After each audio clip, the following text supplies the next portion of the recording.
built by Huber out of Marion, Ohio. This machine had stayed underwater in a dam downstate for 40 years. They found out about it, got it out of the water, got it back, and got it fully restored. So this is a really big labor of love. This machine is a really interesting piece. You won't see another one like it. It's really pretty neat. We sure appreciate them bringing that out to our show today.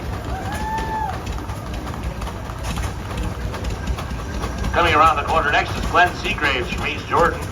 He's driving a 1924 John Deere Model D. The tractor was owned by Bernie Conrad here in Point Falls for many years. Now that's a real early D. That is known as a smoker D. It's got a spoke flywheel on it. Real early machine. Don't see many of those around. That's one of the oldest John Deeres that you will see. 1920 Rumbly oil pull, model 2040. That's Frank Holshoe driving today along with helpers. Restored by Ken Billio, Frank Holshoe, Bob Mackey, and Tom Graham over the years. Back to like new running condition again. What's known as a heavyweight. You'll see on that it's kind of real raw construction there. And some of the last of the heavyweights that Rumley made. Coming around the corner is Ben Harmeling from Point City. That's a model 3050 Minneapolis. That machine's one of only a few known in the world. It's model 30 horsepower on the drawbar, 50 horsepower on the belt pulley. Made by the Minneapolis Threshing Machine Company in 1929. Nicole Hullabuck coming around the corner. That's a 1942 Ford VNO40 airport tug. That tug was designed for moving airplanes around on aircraft carriers and in airports down in Willow Run down here in Detroit. Most of those, when they came back from World War II, were simply pushed off the side of the aircraft carriers and never made it back to the United States. It's a real unusual beast. It's a 1928 Buckeye Field tile trencher, owned by the Flywheelers Club here. Looks like I see John Clausen driving there. The guy's got this running just a few days ago back into running condition. That would have been used for irrigation work in wet fields. Coming around the corner is a 1919 Case steam traction engine owned by Martin Christie and John Holshoe from Harbor Springs. John's driving. Martin and Christie are helping. They've done a real nice job on that machine. Put a roof on it, put extension rims on it, made it look really nice. Got that front headlight on it, which is gas driven. All of these machines you'll see next down at the Buckley show here in a few weekends. So anybody gets a chance, make sure you get down to Buckley as well. You're going to see all these big machines are going to be hauled down there. You'll see them all working there again the third weekend of August.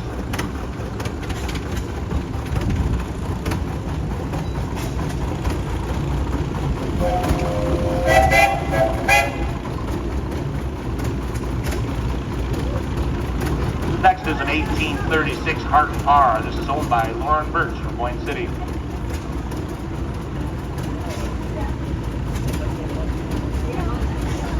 Rob Crandall, this is a Model X Rumley. Bob and Pauline Crandall from Charlevoix own this tractor. They've had it in the family for quite a few years. Originally it would have been on steel wheels. You can see that was cut over to rubber tires. That was better traction and you can use it in more applications. That's one of 4 Rumleys that they have at the house with different sizes. Coming around the corner is Frank Holshoe. It's a 1921 Huber return flue traction engine, 22 horsepower. Behind it he's pulling his traction engine tender, built in 1910. Now that machine is what's known as a return flue. So as opposed to most of the steam engines that you'll see here, the heat actually went up to the front of that, then returned back through all the fire tubes there. That was a different manufacturing technique that New Huber was pretty fond of. Real nice machine. They just got that back to like new condition over the winter.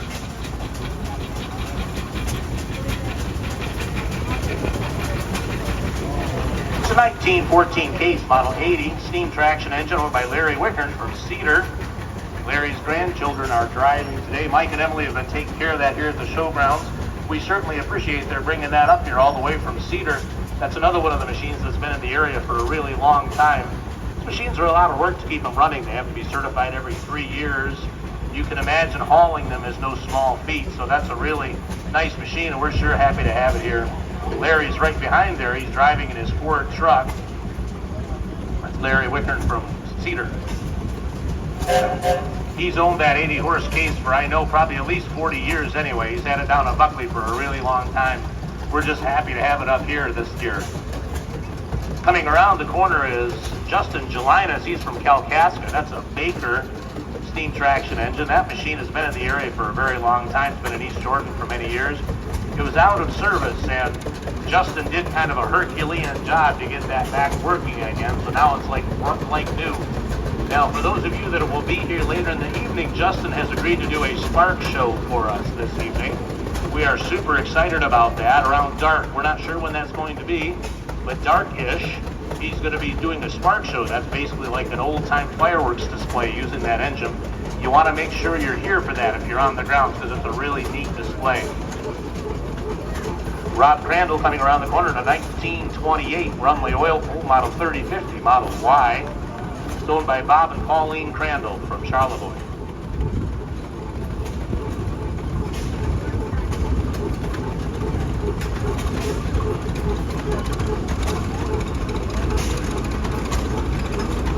Next coming around the corner, this is Warren Birch and Chase Goldenstein.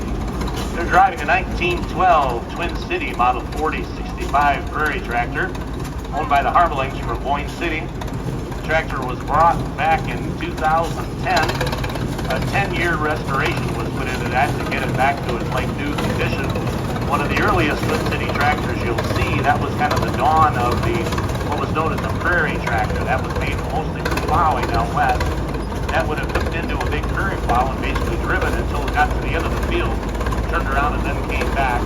One of only a couple that still exist.